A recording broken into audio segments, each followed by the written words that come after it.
Selamat pagi, selamat hari Sabat, selamat jumpa dalam acara Heavenly Light Ministry Channel. Pada Sabat ini, kita mau mempelajari firman Tuhan. Renungan singkat, namun kita mulai dalam doa bersama. Kita berdoa. Bapa kami dalam kerajaan sorga, terima kasih pada pagi ini. Di saat kami merenungkan firman Tuhan, kami mohon Tuhan telah sucikan hati kami dari semua dosa dalam hidup ini lewat darah Yesus Kristus yang tercurah di salib Kalvari. Urapi kami oleh kuasa Roh Suci-Mu agar firman Tuhan memberi kami semangat sukacita, menyiapkan diri kami untuk hari Allah yang besar. Di dalam nama Yesus Tuhan dan Juru Selamat kami. Amin. Nama saya Pendeta Noli Sakul. Saat ini membawakan firman Tuhan dengan pengharapan kiranya kita boleh dikuatkan dari firman Tuhan pada saat ini.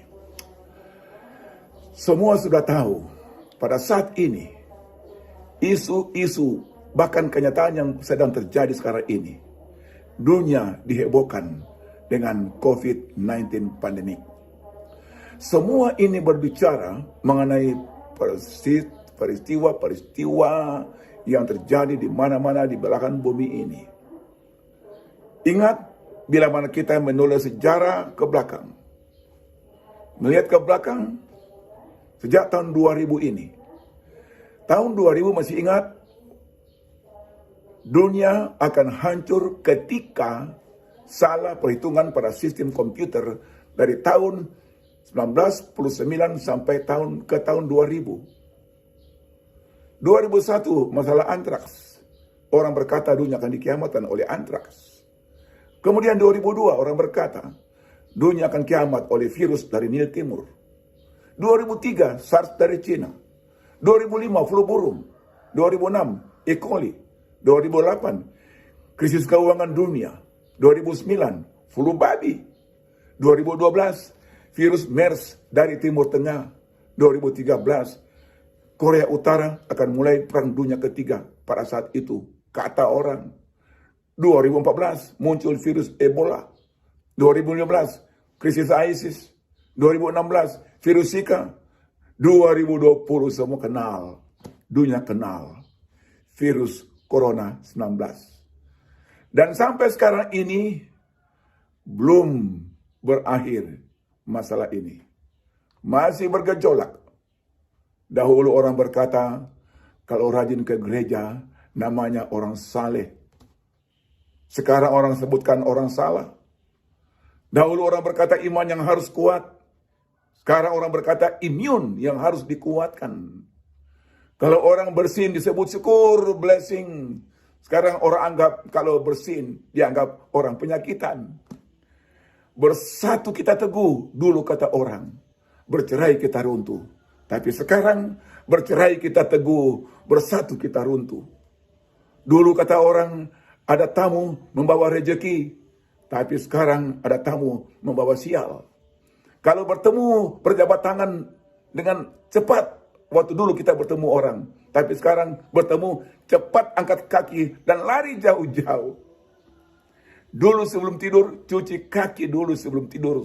Sekarang sebelum masuk di rumah cuci tangan dulu.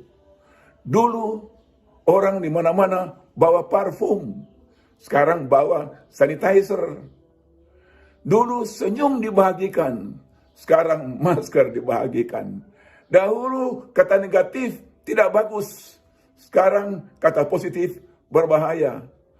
Dulu kalau jemput orang tua atau pulang kampung lihat orang tua membawa kebahagiaan. Sekarang membawa penderitaan. Zaman telah berubah. Orang bercanda, zaman sudah terbalik.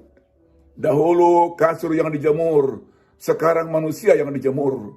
Dahulu tanaman yang disiram, sekarang manusia yang disiram. Dahulu binatang yang dikandangkan, sekarang manusia yang dikandangkan. Dahulu yang ditakuti adalah musuh besar, sekarang yang ditakuti adalah musuh kecil, virus atau kuman. Dahulu kalau berperang, tentara yang di depan, tim medis di belakang. Sekarang tim medis di depan, tentara yang di belakang. Dahulu kalau pulang kampung, seluruh keluarga jemput. Sekarang kalau pulang kampung, seluruh keluarga berlari jauh-jauh dan lain-lain. Alkitab telah menyebutkannya. Dahulu telah disampaikan oleh firman Tuhan bahwa akan ada balas sampar pada akhir zaman. Balas sampar akan terjadi. Dalam Yeremia 29 ayat 17 dan 18 adalah surat kiriman kepada orang buangan di Babel. Firman Tuhan berkata, aku akan mengirim pedang, kelaparan, dan penyakit sampar ke antara mereka. Lukas 21 ayat 11, Yesus sudah ramalkan, sudah sampaikan bahwa akan ada penyakit sampar dan kelaparan dan hal-hal yang mengejutkan. Wahyu 6 ayat 8, dan kepada mereka diberikan kuasa atas seperempat dari bumi untuk membunuh dengan pedang dan dengan kelaparan dan sampar dan dengan binatang-binatang buas yang di bumi. Saudaraku yang kami kasihi, inilah firman Tuhan. Alkitab menyebutkan ada banyak tanda dunia ini mau berakhir. Salah satu tanda yang Alkitab sebutkan adalah balas sampar. Selain peperangan, kelaparan, bencana banjir, musibah, gempa bumi, dan lain sebagainya, Alkitab menyebutkan juga sampar atau balas sampar. Salah satu tanda. Dan itu baru permulaan sengsara. Itu baru pendahuluan menjelang akhir zaman. Sesudah Masehi, kalau kita buka sejarah, ada 3 peristiwa terjadi balas sampar. Pertama tahun 165 sampai 180 sesudah Masehi. Terjadi apa disebutkan sampar Antoni atau sarampa atau cacar. Laporan sejarah mengatakan bahwa tiap hari ada 2.000 orang meninggal di Roma. Jumlah korban 5 juta. Pada saat itu kota-kota hancur di seputar Italia dan provinsi-provinsi di Eropa. Kedua, sampar Siprian tahun 249 sampai 262 sesudah Masehi. Itu adalah influenza yang menular. 5.000 orang meninggal tiap hari di kota Roma atau kerajaan Roma. Rata-rata 2/3 orang di kota-kota besar disapu habis. Yang ketiga, sampar Justinian. Tahun 541 sampai 542 sesudah Masehi. Ada terjadi 4 kali berturut-turut sampai tahun 600 sesudah Masehi. Pada saat itu, 15.000 orang meninggal di kota Konstantinopel. Total seluruhnya kurang lebih 100 juta korban. Saudaraku, ini adalah nubuatan yang sudah terjadi, yang sedang terjadi, dan yang akan terjadi. 1950-an, ratusan ribu warga Indonesia, kita semua tahu, dilanda wabah malaria. 1918, flu Spanyol, 500 juta menderita, 50 juta meninggal oleh karena pandemi flu Spanyol. 2002 SARS di Cina, 2012 MERS di Timur Tengah, 2019 COVID-19 pandemi sampai hari ini. Alkitab sudah menyebutkannya sangat jelas. Dalam Alkitab, mari kita pelajari, kita membandingkan bagaimana situasi di Alkitab dan sekarang ini. Di Alkitab disebutkan satu penyakit. Saya membaca Alkitab, waktu saya baca saya heran. Penyakit ini ada kemiripan dengan COVID-19 pandemi. Penyakit itu adalah yang lazim disebut di Alkitab kusta atau lepra. Ini adalah infeksi jangka panjang yang disebabkan oleh bakteri Mycobacterium leprae atau juga Mycobacterium lepromatosis. Ini terjadi pada manusia yang menyebabkan kerusakan pada kulit, pada saraf, saluran pernapasan, dan mata. Dalam dunia medis, lepra juga sering disebut sebagai penyakit Hansen. Ini mengacu pada dokter kebangsaan Norwegia, Gerhard Hansen, 1841 sampai 1912, yang berhasil menemukan bakteri penyebab penyakit ini. Mari kita buka firman Tuhan. Di dalam Imamat pasal 13. Imamat pasal 13 dan 14. Pasal 13 menguraikan ciri khas penyakit kusta. Pasal 14 menguraikan proses yang harus dilakukan kalau penyakit kusta ini sudah mulai sembuh. Dalam bahasa Ibrani, kusta disebut trasarat. Ini mencakup sejenis penyakit atau kelainan pada kulit, disebut juga dermatitis. Kulit menjadi merah, hilangnya pigmen di kulit, pengerasan kulit, rambut, serta berdampak pada pakaian atau rumah. Kalau kita baca firman Tuhan, penderita kusta tidak hanya merujuk pada pengobatan medis, tapi justru diuji oleh iman. Mereka pun tidak boleh ambil bagian dalam ritual keagamaan. Kusta dalam perjanjian lama merupakan penyakit kutuk atau pukulan atau hukuman dari Allah kepada orang-orang tertentu. Penyakit kusta ini juga menyerang sistem saraf, ditandai dengan hilangnya daya rasa pada bagian-bagian tubuh tertentu. Disusul dengan otot-otot yang melemah, namun ada juga urat otot yang mengencang sehingga jari-jari tangan mencengkram terus-menerus. Dalam tahap berikutnya, jari-jari tangan dan kaki menjadi putus atau keluar, bahkan bisa sampai putus seluruh kaki dan tangan penderita. Seiring dengan kehancuran tubuh, tali suara di kerongkongan menjadi bengkak, suara si penderita menjadi parau, serta nafas terengah-engah. Penyakit kusta yang demikian itu bisa berlangsung selama 9 tahun dan akan mengakibatkan kemunduran mental, bahkan pingsan, tak sadar diri, atau koma, dan akhirnya penderita bisa meninggal dunia. Dalam Alkitab, penyakit kusta adalah penyakit yang sangat mengerikan. Yang bila mana kita buka perjanjian lama dan perjanjian baru, tercatat contoh Keluaran pasal 4 ayat 6 sampai 7, peristiwa kusta di zaman Musa. Kakak perempuannya bernama Miriam, bilangan 12 ayat 10. Kemudian 2 Raja-Raja pasal 5 tentang Naaman yang diserang kusta. Dan 2 Tawarik 26 ayat 19 sampai 21, Raja Usia. Berikut Yesus menyembuhkan penyakit kusta pada beberapa orang. Matius 8 ayat 2 sampai 4, Markus 1 ayat 40 sampai 45, Lukas 5 ayat 12 sampai 15, dan berikut Yesus menyembuhkan 10 penderita kusta dalam Lukas 17 ayat 11 sampai 19.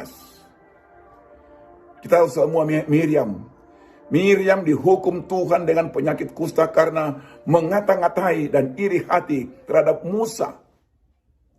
Bilangan 12 ayat 1 sampai 9 dan 10 berkata, Miriam serta Harun mengatai Musa berkenaan dengan perempuan Kus yang diambilnya, sebab memang ia telah mengambil seorang perempuan Kus. Kata mereka, sungguhkah Tuhan berfirman dengan perantaraan Musa saja? Bukankah dengan perantaraan kita juga ia berfirman, dan kedengaranlah hal itu kepada Tuhan? Sebab itu bangkitlah murka Tuhan kepada mereka, lalu pergilah ia. Dan ketika awan telah naik dari atas kemah, maka tampaklah Miriam kena kusta, putih seperti salju. Ketika Harun berpaling kepada Miriam, dilihatnya bahwa ia telah kena kusta. Kedua, kata firman Tuhan, Gehazi dengan peristiwa Naaman. Gehazi adalah bujangnya Elisa. Dihukum dengan kusta karena meminta pemberian dari Naaman yang sebelumnya sudah ditolak oleh Elisa. Anda tahu cerita ini. Elisa berkata kepada Gehazi bahwa kusta dari Naaman berpindah kepadamu. Saudaraku sekalian, Naaman berkata, silakan. Apa yang terjadi, silakanlah. Naaman mendesak dia dan membungkus 2 talenta perak dalam 2 pundi-pundi dan 2 potong pakaian. Baru saja Gehazi masuk dan tampil ke depan tuannya. Berkatalah Elisa padanya, "Dari mana Gehazi? Dari mana engkau?" katanya. "Hambaku ini tidak pergi kemana-mana." Kata Elisa, "Bukankah hatiku ikut pergi? Maka sekarang engkau telah menerima perak dan dengan itu dapat memperoleh kebun-kebun, kebun zaitun, kebun anggur, kambing domba, lembu sapi, budak laki-laki dan perempuan. Tapi sekarang ini ketahuilah, penyakit kusta Naaman akan melekat kepadamu dan kepada anak cucumu untuk selama-lamanya." Maka keluarlah Gehazi dari depannya dengan kena kusta putih seperti salju. Contoh berikut Raja Uzia dalam 2 Tawarik 26. Setelah menjadi kuat, ia menjadi tinggi hati, sehingga ia melakukan hal yang merusak. Ia berusaha setia kepada Tuhan Allahnya dan masuk bait Tuhan untuk membakar ukupan di atas mezbah pembakaran ukupan. Tapi Imam Asaria mengikutinya dari belakang dan berkata, "Hai Uzia, engkau tidak berhak membakar ukupan kepada Tuhan." Tapi Uzia dengan bokor ukupan di tangannya untuk dibakar menjadi marah. Sementara amarahnya meluap terhadap para imam, timbullah penyakit kusta pada dahinya di hadapan para imam di rumah Tuhan dekat mezbah pembakaran ukupan. Imam kepala Asaria dan semua imam lainnya memandang kepadanya, dan sesungguhnya ia sakit kusta pada dahinya. Cepat-cepat mereka mengusirnya dari sana, dan ia sendiri tergesa-gesa keluar karena Tuhan telah menimpakan tulah kepadanya. Raja Uzia sakit kusta sampai kepada hari matinya. Saudaraku, ingat, penyakit kusta ini ditakuti di zaman dulu. Tak ada obat. Tak ada obat yang ditemukan. Hanya Allah lah yang bisa menyembuhkan sakit kusta ini. Saudara boleh bandingkan kata-kata Raja Israel ketika Aram mengirim surat kepadanya agar dapat menyembuhkan sakit kusta Naaman. Mereka berkata, Alkitab berkata, "Allahku aku ini, sehingga orang ini mengirim pesan kepadaku supaya kusembuhkan seorang dari penyakit kustanya." Saudaraku sekalian, tidak ada yang boleh menyembuhkannya. Hanya Allah saja. Penyakit kusta saat itu dianggap sebagai sebuah kenajisan, sehingga penderita itu juga dianggap najis. Penderita kusta dikenakan pakaian yang tercabik-cabik dan rambutnya harus dibiarkan terurai. Ia harus menutupi mukanya dan harus berteriak, "Najis, najis, unclean, unclean." Ia harus diasingkan dari masyarakat. Ada persamaan dengan COVID-19. COVID-19 dikarantina, diasingkan, khusus ditinggalkan, dibiarkan di satu ruangan karantina. Di rumah sakit khusus, tidak boleh bersalaman, diasingkan, jaga jarak dari masyarakat. Banyak masalah.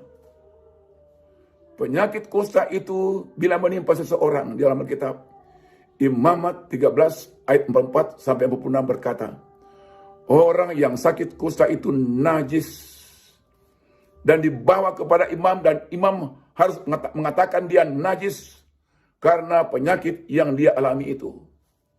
Dan orang yang sakit itu, ayat 45, Imamat 13, orang yang sakit itu harus berpakaian yang cabik-cabik, rambutnya terurai, dan harus tutup mukanya sambil berseru, "Najis, najis." Agar orang berlari. Selama ia kena penyakit itu, ia tetap najis. Memang ia najis, ia harus tinggal terasing di luar perkemahan. Itulah tempat kediamannya. Teriakan najis adalah sebenarnya peringatan bagi orang lain supaya tidak mendekat dengan dirinya, menjauh darinya. Jika tidak, orang itu akan menjadi najis pula.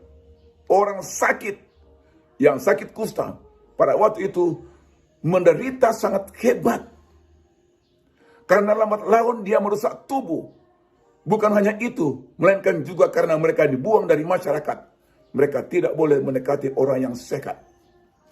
Mari kita buka firman Tuhan dalam pengalaman Yesus Kristus. Dalam Matius 8 ayat 1 sampai 4. Setelah Yesus turun dari bukit, orang-orang banyak berbondong-bondong mengikuti dia. Maka datanglah seorang yang sakit kusta, datang kepada Yesus. Dalam pengalaman bangsa Yahudi, bangsa Israel, tak akan ada orang sakit kusta yang berani mendekati seorang ahli Taurat atau rabi Yahudi. Penderita penyakit kusta tahu bahwa ia pasti akan dilempari dengan batu dan diusir. Tetapi penderita yang satu ini, dia tahu, dia datang mendekati Yesus. Ia tidak akan melakukan hal itu kalau ia tidak mempunyai keyakinan yang sangat penuh bahwa Yesus mau menerima dirinya. Ia tidak merasa sangat najis untuk datang bertemu dengan Yesus. Pada zaman itu Yerusalem, kalau ada orang yang sakit kusta, dilarang masuk kota Yerusalem. Yerusalem dipagar tembok keliling. Dalam sinagog ada ruangan khusus yang terpencil yang dikhususkan bagi orang-orang kusta. Ruangan itu biasanya dalam ukuran sempit sekali dan disebut mecitsa. Dalam hukum agama Yahudi ada 61 macam sentuhan yang bisa menajiskan. Yang pertama adalah menyentuh mayat. Yang kedua menyentuh penderita kusta. Jadi penyakit kusta ini, bagi penderita ini, dianggap hampir sama dengan orang yang sudah mati. Kalau terjadi bahwa ada penderita kusta yang menyandarkan kepalanya ke sebuah rumah, maka seluruh rumah itu pun menjadi najis. Menyapa atau memberikan salam kepada penderita kusta itu di tempat umum dianggap melanggar hukum. Tak boleh ada orang yang mendekati penderita penyakit kusta kurang dari setengah meter. Kalau ada angin yang bertiup dari arah penderita kusta, maka semua orang harus menyingkir paling sedikit sejauh 50 meter.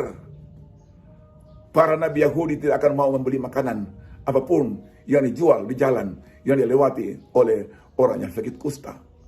Bahkan ada seorang rabi yang bangga karena ia selalu mengusir penderita kusta dengan jalan melemparnya dengan batu. Sedangkan rabi yang lain lebih suka bersembunyi atau menyingkir jauh-jauh kalau melihat orang yang sakit kusta. Saudara, sungguh mengerikan. Ia juga harus tinggal di rumah orang kusta. Khusus disiapkan. Tidak boleh masuk ke dalam gereja.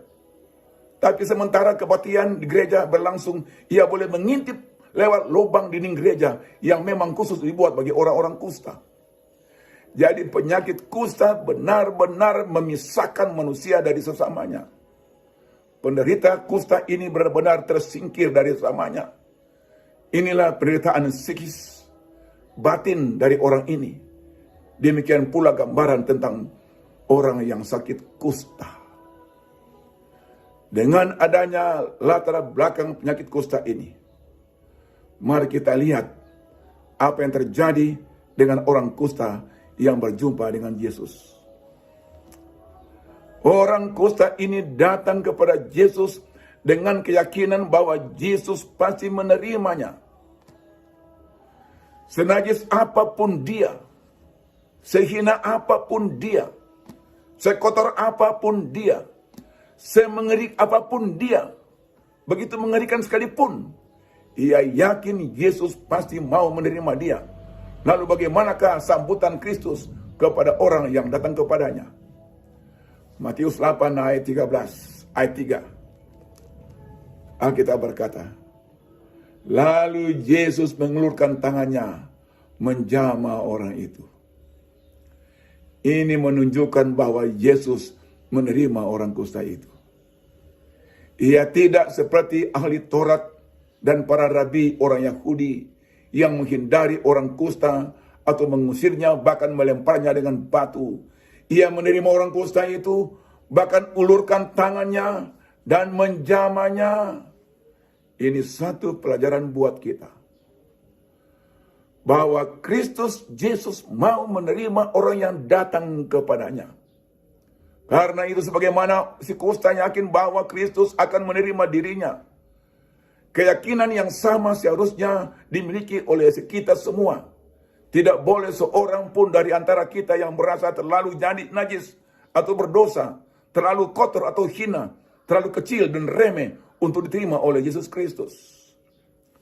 Yohanes 6 ayat 37, kata Yesus, semua yang diberikan Bapa kepadaku akan datang kepadaku, dan barang siapa yang datang kepadaku, ia tidak akan kubuang atau kutolak. Dalam Alkitab bahasa sehari-hari, semua orang yang datang kepadaku akan datang kepadaku. Aku tidak akan menolak siapapun yang datang kepadaku. Sekali lagi, aku tidak akan menolak siapapun yang datang kepadaku. Zaman Perjanjian Lama, kalau orang kusta itu diperiksa oleh imam bahwa ia memang ada kusta, imam umumkan bahwa orang ini najis dan dia asingkan dari masyarakat.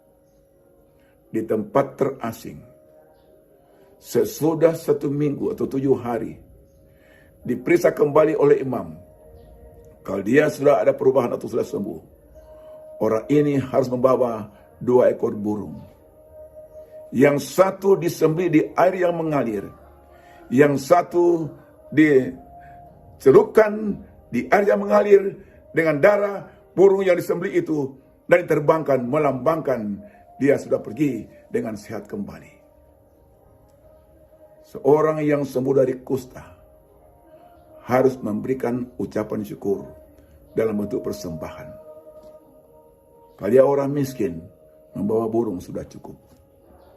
Ada yang cukup uang membawa domba. Tapi ini melambangkan bagaimana lambang simbol ucapan syukur dari orang yang sudah sembuh dari penyakit kusta. Oleh karena kusta adalah hukuman Allah kepada orang itu. Waktu ia disembuhkan, ia memberikan ucapan syukur kepada Allah. Saudaraku sekalian, kusta melambangkan dosa. Kusta melambangkan dosa.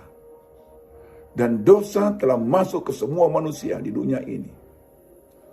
Dan dosa itu menjauhkan kita daripada Allah. Dosa itu memisahkan kita dari Allah sendiri. Seringkali ketika kita jatuh dalam dosa yang berat, begitu besar, yang kita buat dalam hidup ini, ada satu perasaan yang kita sedang pikirkan, rasakan, bahwa kita tak layak datang pada Kristus oleh karena kita merasa bersalah atau berdosa. Perasaan ini mungkin sama dengan perasaan anak yang bungsu, yang jauh dari orang tuanya. Ia anak yang hilang dalam Lukas pasal 15. Waktu dia sadar dia sedang berdosa, ia berkata kepada hatinya, aku mau pulang kembali pada Bapa. Aku tidak layak lagi disebutkan anak Bapa. Jadikanlah aku sebagai salah seorang upahan Bapa.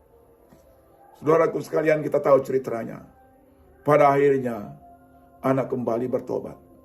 Dia pulang ke rumah, diterima oleh orang tuanya atau bapaknya.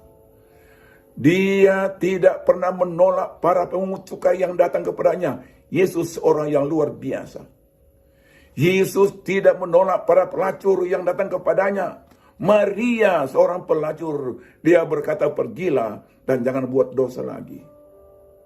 Ia tidak pernah menolak orang berdosa yang datang kepadanya. Dia menyambut mereka semua. Dan ini adalah suatu jaminan bagi kita, bahwa kita pun tidak akan ditolak olehnya bila kita datang kepada Yesus. Perhatikan Alkitab, bahwa si kusta sama sekali tidak menuntut agar ia ditakirkan atau disembuhkan. Alkitab berkata, ia merendahkan dirinya. Ia seolah-olah berkata, aku tahu bahwa aku tidak berharga lagi. Aku tahu bahwa semua orang pasti akan menyingkirkan aku dan tidak mau mengambil peduli kepada diriku. Aku tahu bahwa aku tak berhak meminta apa-apa darimu. Tapi barangkali dengan kemurahan ilahimu, aku tahu engkau akan berikan kuasamu meskipun kepada orang yang seperti aku ini yang hina ini. Saudaraku sekalian, orang kusta itu memperlihatkan contoh doa yang benar, menunjukkan doa seorang yang benar-benar bertobat. Orang kusta itu tidak mau memaksakan Yesus. Ia hanya mengakui bahwa Yesus berkuasa. Ia hanya berserah kepada Yesus. Saudaraku sekalian, kita pun sama. Kita hanya memohon belas kasihan Allah. Kita tidak boleh menuntut belas kasihan Allah. Ini sama dengan menagih utang.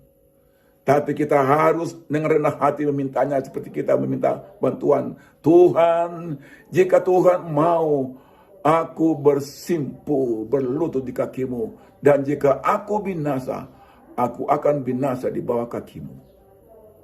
Orang ini yakin bahwa Yesus dapat melakukan hal-hal yang tidak dapat dibuat oleh orang lain.